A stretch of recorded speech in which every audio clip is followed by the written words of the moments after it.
Hello guys, in this video I'm going to show you how you can share jobs through Glassdoor. But first I wanted to tell you that don't forget to subscribe, because at 10,000 subscribers I'm going to show you my YouTube revenue statistics and my growth strategy, how you can make money online. So first open the app,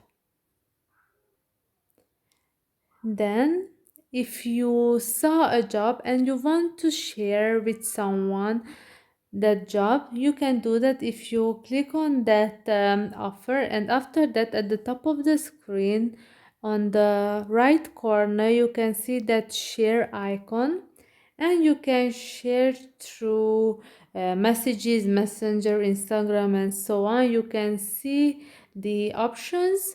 So this is an easy way to share some information with others, or if you found a job that you know that would fit your friend or someone, then you can share that job easily through clicking on that share icon.